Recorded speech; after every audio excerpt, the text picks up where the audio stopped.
Hello, everyone.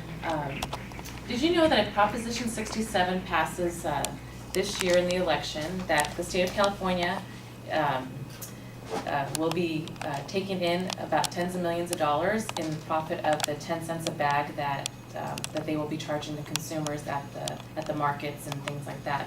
Now that sounds like a good thing, but if they actually take in a little less, it might be better, and I'll tell you why in a few minutes. So today I'll be discussing Proposition 67, giving you the information on it, and I will start off with the origins of Proposition 67. I will then discuss how Proposition 67, Proposition 65, and Senate Bill 207 all tie in together. And the third thing I will be talking about is the fiscal impact of that it'll have on the state of California. So, for my first point, I'll be talking about the origins of Proposition 65, which originally, Proposition 65 was on the ballot of in 1986, and it passed, and it was actually, they passed the law. It was to actually protect us from getting toxic chemicals, whether we were in a company working or if we went into a store. It was to inform us if there was toxic chemicals that we would be in contact with in there, and then to make an informed decision if we went into a store. Just like, I don't know if you've noticed, sometimes when you go into a store, there'll be like a little sign on the bottom of a window and saying, you know, caution, it could cause cancer or something if you come in the store, which probably may not even pay attention because it's everywhere. Same with products. They have it on a product, and they actually don't even have to check for toxicity. As long as they actually have that sticker on the product that we're touching or in a window, we can be exposed to toxicity, and it doesn't matter. They'll never be. It doesn't matter for the companies. They can't get sued. So basically, even though the law took into effect to actually protect us, it actually just protects the manufacturer of ever getting sued if we had toxicity, you know, that we were in contact with. So it doesn't really do much for us. So the next thing I'm going to discuss today is how Proposition 67, Proposition 65, and the Senate Bill 207 all tie in together. The Senate Bill 207 was actually passed in 2014, and that was to ban the single-use bags in the supermarkets and like Targets and things.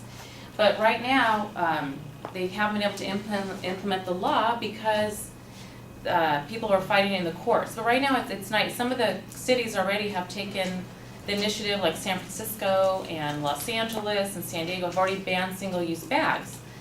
And so right now they have that, and when you go into the store, 10 cents of that, you have to pay 10 cents for the bag, and actually the companies can charge as much as they want for those bags. And either they have to give you a plastic bag that's reusable that has a sewn-in handle, or a paper bag that you can reuse and bring back into the store. And so, right now with Proposition 67, what it will do is it'll take the funds that the companies take in, and they will be allowed to, it'll go into a fund that helps the environment. That's, I think, how they tied it into the original Proposition 65, is because it had to do with protecting the environment and people. So this 10 cents for each bag will be taken into it. So now Proposition 67 actually wants to ban the bags, and that will basically take Senate Bill 207 into effect. And so if 67 passes, then the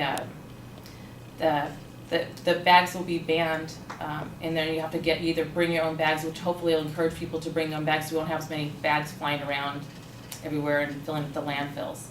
And so, and it's kind of tricky how everything ties together, because if Proposition 67 gets more votes than Proposition 65, and even though it can pass, then the state won't benefit from the 10 cents each bag. It will, the stores will get to keep it.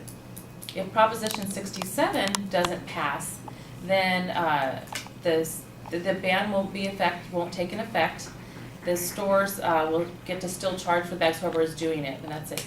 So now I'm going to go on to my next thing, and that's the fiscal impact that it'll have on the state of California. If Proposition 67 takes into effect, they will be starting a new fund to bring these in. That'll cost $500,000 to start the new fund. And biannually, they will be having they'll do an audit, and that'll cost up to $400,000. They can charge the auditor's office to the fund for doing the audits.